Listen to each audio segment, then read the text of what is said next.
ಓಂ ಶ್ರೀ ಗುರುಭ್ಯೋ ನಮಃ. ಹರಿ ಓಂ. ಓಂ ನಮಃ ಸೂರ್ಯಃ ಪಿತಾಮಹೋ ವ್ಯಾಸಃ ವಸಿಷ್ಠೋ ತ್ರಿಪರಾಶರಃ ಕಶ್ಯಪೋ ನಾರದೋ ಗಾರ್ಗ್ಯಃ ಮರೀಚಿರ್ಮುನಿರಂಗಿರಾಃ ಲೋಮಶಃ ಪೌಲಶಶ್ಚೈವ ಚವನೋ ಜವನೋ ಭೃಗುಃ ಶವನಕೋಷ್ಟಾದಶಶ್ಚೇತಿ ಜ್ಯೋತಿಷ್ಯಾಸ್ತ್ರಪ್ರವರ್ತಕಾಃ. ನಮೋ ಋಷಿಭ್ಯಃ ನಮೋ ಮಹದ್ಭ್ಯಃ. ಪ್ರಿಯ ವೀಕ್ಷಕರಿಗೆಲ್ಲ ಭಗವಂತ ಅನುಕೂಲ ಅನುಗ್ರಹ ಮಾಡಲಿ. ಪ್ರಿಯ ವೀಕ್ಷಕರೇ, ಧನುರ್ರಾಶಿಯವರಿಗೆ ನೋಡಿ 2024ನೇ ಇಸ್ವಿ ಮೇ 1ನೇ ತಾರೀಕಿಗೆ ಗುರು ಪರಿವರ್ತನೆ ಆಗ್ತಾ ಇದ್ದಾನೆ. ಹಾಗಾಗಿ ನಿಮಗೆ ಇಷ್ಟು ದಿವಸ ಪಂಚಮದಲ್ಲಿ ಗುರು ಇತ್ತು. ಪಂಚಮದಲ್ಲಿರುವಂತಹ ಗುರುವು ಷಷ್ಠ ರಾಶಿಗೆ ಪ್ರವೇಶ ಮಾಡ್ತಾ ಇದ್ದಾನೆ. ಮೇ 1ನೇ ತಾರೀಕು ಅನಂತರದಲ್ಲಿ 2024ನೇ ಇಸ್ವಿ 1 ವರ್ಷಗಳ ಕಾಲ ಷಷ್ಠ ರಾಶಿಯಲ್ಲೇ ಇರ್ತಾನೆ. ಹಾಗಾಗಿ ಷಷ್ಠ ರಾಶಿಯ ಗುರುವಿನ ಬಲ, ವಿಶೇಷವಾಗಿ ಸ್ಥಾನ ಬಲ ಹೇಳುವಂಥದ್ದು ಕಡಿಮೆ ಆಗ್ತದೆ. ಇಷ್ಟು ದಿವಸ ನಿಮಗೆ ಪಂಚಮದಲ್ಲಿ ಗುರು ಇದ್ದ, ಗುರು ತುಂಬ ಒಳ್ಳೆ ರೀತಿಯಾದಂಥ ಕೆಲಸ ಕಾರ್ಯಗಳನ್ನೆಲ್ಲ ಮಾಡ್ತಾ ಇದ್ದ. ಆದರೆ ಇವಾಗ ಸ್ಥಾನ ಬಲ ಹೇಳುವಂಥದ್ದು ಕಡಿಮೆ ಆಗ್ತಾ ಇದೆ. ಹಾಗಂತ ನೋಡಲಿಕ್ಕೆ ಹೋದರೆ ದೃಷ್ಟಿಬಲ ಎಲ್ಲ ಬಹಳ ಶುಭವಾಗೇ ಇದೆ. ನಿಮಗೆ ನಿಮ್ಮ ಧನಸ್ಥಾನಕ್ಕೆ ದೃಷ್ಟಿ, ಹಾಗೆ ಇನ್ನು ಕರ್ಮಸ್ಥಾನಕ್ಕೆ, ದಶಮಸ್ಥಾನಕ್ಕೆ ದೃಷ್ಟಿ, ಹೀಗೆಲ್ಲ ಗುರು ದೃಷ್ಟಿ ಹೇಳುತ್ತದೆ. ಇನ್ನು 12ನೇ ರಾಶಿಗೂ ಕೂಡ ದೃಷ್ಟಿ ಇರುತ್ತದೆ. ಹೀಗಿದ್ದಾಗ ನೋಡಿ, ಮೂಲ ನಕ್ಷತ್ರ 1, 2, 3, 4ನೇ ಪಾದ, ಹಾಗೆ ಪೂರ್ವಾಷಾಢ ನಕ್ಷತ್ರ 1, 2, 3, 4ನೇ ಪಾದ, ಉತ್ತರಾಷಾಢ ನಕ್ಷತ್ರ 1ನೇ ಪಾದ. ಇವರು ವಿಡಿಯೋ ಮುಗಿಯುವವರೆಗೂ ಕೂಡ ನೋಡ್ತಾ ಇರಿ.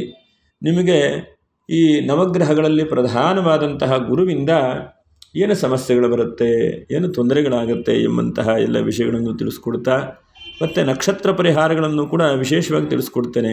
ಅಂದರೆ ನಕ್ಷತ್ರಗಳಿಗೆ ಅದರದ್ದೇ ಆದಂತಹ ಪರಿಹಾರಗಳನ್ನು ಮಾಡಿದಾಗ ಹೆಚ್ಚಿನದಾದಂತಹ ಫಲ ಸಿಗತ್ತೆ. ಹಾಗಾಗಿ ಅದನ್ನು ಕೂಡ ತಿಳಿಸ್ಕೊಡುವಂಥ ಒಂದು ಪ್ರಯತ್ನ ಮಾಡೋಣ. ಗುರುವಿನ ಬಲ ಇಲ್ವಾ ಅಂತ ಹೇಳಿ ಕೇಳಲಿಕ್ಕೆ ಹೋದರೆ, ಷಷ್ಠ ಸ್ಥಾನದಲ್ಲಿದ್ದಾಗ ಅಲ್ಪ ಗುರುಬಲ ಎಂಬುದಾಗಿ ಗ್ರಂಥಗಳಲ್ಲಿ ಹೇಳ್ತಾರೆ. ನೋಡಿ, ಗ್ರಂಥಗಳಲ್ಲಿ ಷಷ್ಠೇ ಮಂತ್ರಿಣಿ ಪೀಡಯಂತಿರಿಪವಃ ಸುಜ್ಞಾಯತೋ ವ್ಯಾಧಯ ಎಂಬುದಾಗಿ ಮಂತ್ರೇಶ್ವರರು ಹೇಳ್ತಾರೆ. ಅರ್ಥ ಏನು? ಗುರುವು ಪಂಚಮರಾಶಿಯಲ್ಲಿರುವಂತಹ ಗುರು ಷಷ್ಠರಾಶಿಗೆ ಹೋದ ತಕ್ಷಣವೇ ಒಂದು ಹಂತಕ್ಕೆ ಸ್ವಲ್ಪ ಜಾಗ್ರತೆ ವಹಿಸ್ಕೊಳ್ಬೇಕಾಗತ್ತೆ ನೀವು. ಯಾವ್ಯಾವ ಜಾಗೃತಿ ಅಂತಂದರೆ, ಪೀಡಯಂತಿ ಮಂತ್ರಿಣಿ ಅಂದರೆ ರಾಜಕೀಯ ವ್ಯಕ್ತಿಗಳಾಗಿದ್ದರೆ ಅಥವಾ ರಾಜಕೀಯ ಧುರಂಧರನಾಗಿದ್ದರೆ ನಿಮಗೇನಂತಂದರೆ ಮೇಲಧಿಕಾರಿಗಳಿಂದ ಸ್ವಲ್ಪ ಪೀಡನೆ ಬರಬಹುದು ಎಂಬುದನ್ನು ಕೂಡ ಹೇಳ್ತಾರೆ. ಹಾಗೆ ಸ್ವಲ್ಪ ಹೆಲ್ತ್ ಏನಾದ್ರು ಆವಾಗ ಅಪ್ಸೆಟ್ ಆಗ್ತಾ ಇದ್ದರೆ ಅದರ ಬಗ್ಗೆನೂ ಸ್ವಲ್ಪ ಜಾಗೃತೆ ವಹಿಸ್ಕೊಳ್ಬೇಕು.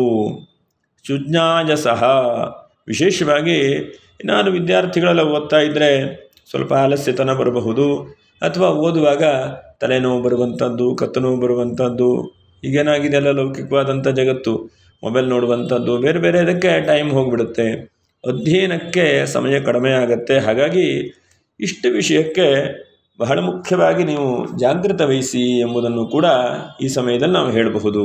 ಏನು, ರಾಜಕೀಯ ವ್ಯಕ್ತಿಗಳಿದ್ದರೆ ಮೇಲಧಿಕಾರಿಗಳಿಂದ ತೊಂದರೆ ಬರುವಂಥದ್ದಿರಬಹುದು, ವಿದ್ಯಾರ್ಥಿಗಳಿದ್ದರೆ ನಿಮ್ಮ ಸಮಯದ ಬಗ್ಗೆ ಜಾಸ್ತಿ ಕಾಳಜಿ ವಹಿಸಬೇಕಾಗಿರಬಹುದು, ಮತ್ತು ಆರೋಗ್ಯದ ವಿಷಯದಲ್ಲಿ ಬಹಳ ಹಿಡಿತದಿಂದ ಆರೋಗ್ಯವನ್ನು ನೋಡ್ತಾ ಇರಬೇಕು.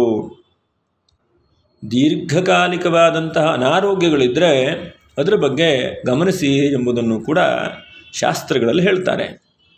ನೀವು ಓವರಾಲ್ ಆಗಿ ನೋಡ್ಕೊಳ್ಳುವಂಥದ್ದು ಏನಪ್ಪ ಅಂತಂದರೆ, ಫಸ್ಟು ನಾವು ಆತ್ಮಸಮರ್ಪಣೆ ಮಾಡುವಂತಹ ಪ್ರಯತ್ನವನ್ನು ಮಾಡಿಬಿಡಬೇಕು. ಯಾತಕ್ಕೆ ಇದನ್ನು ಒತ್ತಿ ಹೇಳ್ತಾ ಇದ್ದೇನೆ ಅಂತಂದರೆ, ಈ ಕೆಲಸವನ್ನು ಹೀಗೆ ಮಾಡಬೇಕು, ಯಾರು ಜನ ನೋಡಲಿ ಅಂತ ಮಾಡೋದಾಗಲಿ, ಅಥವಾ ಹಣ ಬರುತ್ತೆ ಅಂತ ಮಾಡೋದಾಗಲಿ, ಅಥವಾ ಏನೋ ಒಂದಷ್ಟು ನನಗೆ ಹೆಸರು ಬರುತ್ತೆ ಹೇಳುವಂಥದ್ದು ಮಾಡುವಂಥದ್ದನ್ನು ಬಿಟ್ಟು ಬಿಡಬೇಕು. ಷಷ್ಠ ಸ್ಥಾನಕ್ಕೆ ಗುರುವಿನ ಆಗಮನ ಆಗ್ತಾ ಇದ್ದಂತೆ ಆತ್ಮಸಮರ್ಪಣೆ ಮಾಡಿ ಆತ್ಮತೃಪ್ತಿ ಆಗುವ ಹಾಗೆ ನಮ್ಮ ಕೆಲಸ ಕಾರ್ಯಗಳನ್ನು ಮಾಡಿಕೊಂಡು ಹೋಗಿಬಿಡಬೇಕು. ನಿಮಗನಿಸಬಹುದು, ಇಷ್ಟು ದಿವಸಕ್ಕೆ ಹಿಂದೆಲ್ಲ ಹೇಳ್ತಾ ಇದ್ದರು 7.5 ಶನಿ ಇತ್ತು, ಈಗ 7.5 ಶನಿಯೂ ಕೂಡ ಮುಗಿದಿದೆ. ಆದರೆ ಏನಪ್ಪ, ಈ ಗುರುವು ಕುಲ ಬಲವಂತನಾಗಿಲ್ಲ, ಗುರುವು ಕೂಡ ಹೀಗೆ ಷಷ್ಠ ಸ್ಥಾನದಲ್ಲಿದ್ದ ಗುರುವಿನ ಬಲ ಕಡಿಮೆ ಅಂತ ಹೇಳ್ತಾ ಇದ್ದಾರೆ, ಏನಪ್ಪ ಅಂಥೇಳಿ ಯೋಚನೆ ಮಾಡ್ತಾ ಇರಬಹುದು. ನಾವು ಹೇಳುವಂಥದ್ದು ಇದು ಗೋಚಾರ ಫಲ ಹೇಳುವಂಥದ್ದು. ನಿಮ್ಮ ಜಾತಕದ ಮೇಲೆ ದಶಾಭುಕ್ತಿಗಳ ಮೇಲೆ ಒಂದು ವ್ಯತ್ಯಾಸವೂ ಕೂಡ ಆಗಬಹುದು. ಆದರೆ ಆ ನವಗ್ರಹಗಳಲ್ಲಿ ಅತ್ಯಂತ ಶ್ರೇಷ್ಠನಾದಂತಹ ಗುರು ಒಂದು ಹಂತಕ್ಕೆ ಷಷ್ಠ ಸ್ಥಾನಕ್ಕೆ ಹೋಗಿ ನಿಮಗೆ ಅಲ್ಪ ಗುರುಫಲ ಆದರೂ ಕೂಡ ಅವನ ದೃಷ್ಟಿಬಲದಿಂದ ಶುಭ ಫಲವನ್ನು ಕೊಡುತ್ತಾನೆ ಎಂಬುದನ್ನು ನಾವು ಗಮನಿಸಬಹುದು. ಯಾಕಂದರೆ ಬಹಳ ರೀತಿಯಾದಂತಹ ಗ್ರಹಗಳಿಗೆ ಬಲಗಳನ್ನು ಹೇಳ್ತಾರೆ. ನೋಡೋಣ. ಫಸ್ಟು ಆ ಧನಸ್ಥಾನಕ್ಕೆ ಗುರುವಿನ ದೃಷ್ಟಿ ಇದೆ. ಇದರಿಂದ ಏನು ನೀವು ಶುಭ ಫಲ ಪಡಿಬಹುದು? ಒಂದನೇದಾಗಿ ನಿರುದ್ಯೋಗಿಗಳು, ಉದ್ಯೋಗಕ್ಕೆ ಬಹಳ ಪ್ರಯತ್ನ ಮಾಡ್ತಾ ಇರುವಂತಹ ವ್ಯಕ್ತಿಗಳು, ನೀವೆಲ್ಲ ಒಂದು ಕಡೆಗೆ ಆರಿಸ್ಕೊಂಡು ಹೋಗ್ತಾ ಇರ್ತೀರಿ, ಈ ಉದ್ಯೋಗ ಬೇಕು ಅಂಥೇಳಿ. ಆ ಉದ್ಯೋಗ ನಿಮಗೆ ಸುಲಭವಾಗಿ ಅನುಕೂಲಕರವಾಗಿ ಉದ್ಯೋಗ ಸಿಗಬಹುದು. ಇದು ಬಹಳ ಉತ್ತಮವಾದಂಥ ಒಂದು ಯೋಗದ ಫಲ.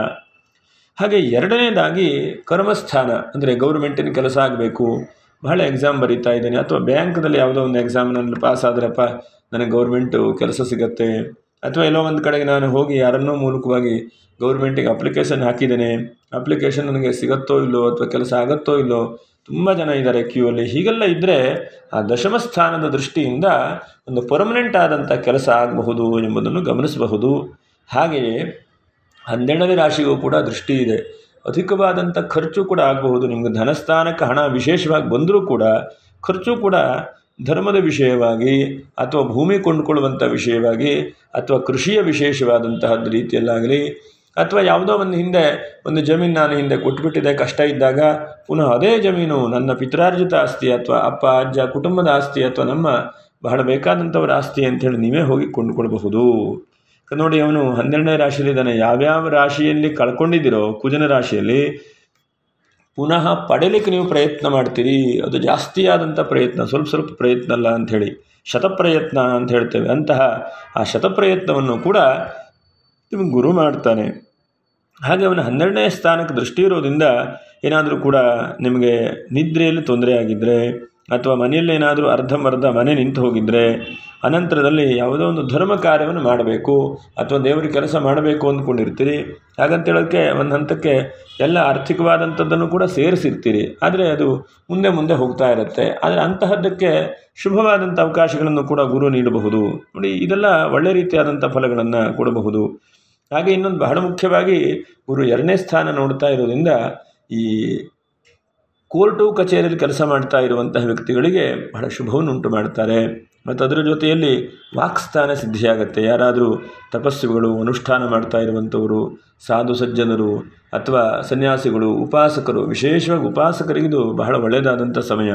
ಧನುರಾಶಿಯವರು ಯಾರ್ಯಾರು ದೇವತೆಗಳನ್ನು ಉಪಾಸನೆ ಮಾಡ್ತಾ ಇದ್ದೀರೋ, ನನಗೆ ಆ ಭಗವಂತನ ಅನುಗ್ರಹ ಆಗಬೇಕು, ಅಥವಾ ಸ್ಪಿರಿಚುವಲ್ ಆಗಿ ನನಗೆ ಆ ದೈವಾನುಗ್ರಹದಿಂದ ಏನೋ ಒಂದು ಆಧ್ಯಾತ್ಮಿಕ ಸಾಧನೆ, ಆತ್ಮಶಕ್ತಿನ ತಿಳ್ಕೊಳ್ಬೇಕು, ನನಗೆ ಒಳ್ಳೆಯದಾಗಬೇಕು ಅನ್ನುವಂಥ ಪ್ರಯತ್ನ ಮಾಡ್ತಾ ಇದ್ದವರಿಗೆ ಸಫಲವಾದಂಥ ಅವಕಾಶಗಳು ಕೂಡ ಸಿಗುವಂಥ ಚಾನ್ಸಸ್ ಇದೆ.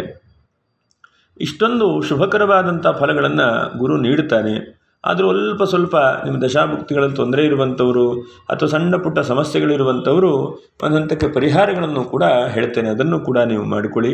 1ನೇ ಪರಿಹಾರ, ಮೂಲ ನಕ್ಷತ್ರದವರು ಎಷ್ಟು ಸಾಧ್ಯವಾಗುತ್ತೋ ಅಷ್ಟು ನೀವು ಮನೆ ಹತ್ತಿರದಲ್ಲಿರುವಂತಹ ಪಕ್ಷಿಗಳಿಗೆ ಏನಾದರೂ ಆಹಾರ ಕೊಡುವಂತಹ ಪ್ರಯತ್ನವನ್ನು ಮಾಡಿ. ಯಾವುದೇ ಇರಬಹುದು ಅದು, ಪಕ್ಷಿಗಳಿಗೆ ಏನಾದರೂ ನಿಮ್ಮ ಕೈಲಾದಂತಹ ಆಹಾರ ಕೊಡುವಂತಹ ಪ್ರಯತ್ನವನ್ನು ಮಾಡಿ. ಅದರಿಂದ ಭಗವಂತನು ಆ ಮೂಲಕವಾಗಿ ಸಂತುಷ್ಟಿಯನ್ನು ಹೊಂದುತ್ತಾನೆ. ಇನ್ನು ಪೂರ್ವಾಷಾಢ ನಕ್ಷತ್ರ, ನೀವು ಎಷ್ಟು ಸಾಧ್ಯ ಆಗುತ್ತೋ ಅಷ್ಟು ಅಶ್ವತ್ಥ ಮರದ ಪ್ರದಕ್ಷಿಣೆಯನ್ನು ಮಾಡಬೇಕು. ಮೂಲತೋ ಬ್ರಹ್ಮರೂಪಾಯ, ಮಧ್ಯತೋ ವಿಷ್ಣುರೂಪಿಣೆ, ಅಗ್ರತ ಶಿವರೂಪಾಯ, ವೃಕ್ಷರಾಜಾಯ ತೇ ನಮಃ. ಅಶ್ವತ್ಥ ಮರದ ಪ್ರದಕ್ಷಿಣೆಯನ್ನು ಪೂರ್ವಾಷಾಢ ನಕ್ಷತ್ರದವರು ಮರೆಯದೇ ಮಾಡಿ. ಗುರುವಿನ ಅನುಗ್ರಹ ಆಗುತ್ತೆ, ಗುರುವಿನ ಆಶೀರ್ವಾದವಾಗುತ್ತೆ. ಇನ್ನು ಉತ್ತರಾಷಾಢ ನಕ್ಷತ್ರ 1ನೇ ಪಾದ, ನೀವು ಎಷ್ಟು ಸಾಧ್ಯ ಆಗುತ್ತೋ ಅಷ್ಟು ನೀವು ಎಲ್ಲರಲ್ಲೂ ಕೂಡ ಭಗವಂತನನ್ನು ಕಾಣ್ತೀರಿ. ನೀವು ಆದರೂ ಕೂಡ ನಿಮಗೆ ದ್ವಂದ್ವ ಸ್ವಭಾವ ಬರುತ್ತೆ, ಮಾಡಬೇಕು ಬಿಡಬೇಕು, ಏನು ಮಾಡಲಿ ಹೇಳುವಂಥದ್ದಾಗುತ್ತೆ. ಅಖಂಡವಾಗಿ ದತ್ತಾತ್ರೇಯ ದೇವರನ್ನು ನಂಬಿಕೊಂಡು ಪ್ರಾರ್ಥನೆ ಮಾಡ್ತಾ ಇರಿ. ನೀವು ಜಟಾಧರಂ ಪಾಂಡುರಂಗಂ ಶೂಲಹಸ್ತಂ ಕೃಪಾನಿಧಿಂ ಸರ್ವರೋಗಹರಂ ದೇವಂ ದತ್ತಾತ್ರೇಯಮಹಂ ಭಜೆ. ಆ ದತ್ತಾತ್ರೇಯ ಗುರುಗಳನ್ನು ಈ ಸ್ತೋತ್ರವನ್ನೇ ಪಠನೆ ಮಾಡ್ತಾ ಇರಿ. ಅದರಿಂದ ನಿಮಗೆ ಶುಭವಾಗುತ್ತೆ, ದೈವಾನುಗ್ರಹವಾಗಲಿ. ಭಗವಂತನ ಪರಿಪೂರ್ಣವಾದಂಥ ಆಶೀರ್ವಾದ ಅನುಗ್ರಹದಿಂದ ವಿಶೇಷವಾಗಿ ಈ ಒಂದು ಧನುರಾಶಿಯವರಿಗೆ ಇನ್ನು ಷಷ್ಠ ಸ್ಥಾನಕ್ಕೆ ಸ್ಥಾನ ಬಲ ಇಲ್ಲ. ಹಾಗಾಗಂಥ ಸ್ಥಾನ ಬಲಕ್ಕೆ ಶಕ್ತಿಯನ್ನು ಭಗವಂತನು ತುಂಬಲಿ, ಶುಭವನ್ನು ಉಂಟು ಮಾಡಲಿ, ದೈವಾನುಗ್ರಹವಾಗಲಿ, ಮಂಗಲವಾಗಲಿ ಅಂತ ಹೇಳ್ತಾ ಮುಂದಿನ ವಿಡಿಯೋದಲ್ಲಿ ಭೇಟಿ ಮಾಡೋಣ. ಯಾರು ಸಬ್ಸ್ಕ್ರೈಬ್ ಮಾಡಿಲ್ಲ ಅಂಥವರು ಸಬ್ಸ್ಕ್ರೈಬ್ ಮಾಡಿ ಒಂದು ಲೈಕನ್ನು ಮಾಡಿ ಅಂತ ಹೇಳ್ತಾ ಮುಂದಿನ ವಿಡಿಯೋದಲ್ಲಿ ಭೇಟಿ ಮಾಡೋಣ. ನಮಸ್ಕಾರ. ಲೋಕಾ ಸಮಸ್ತ ಸುಖಿನೋ ಭವಂತು, ಸಮಸ್ತ ಸನ್ಮಂಗಲಾನಿ ಭವಂತು.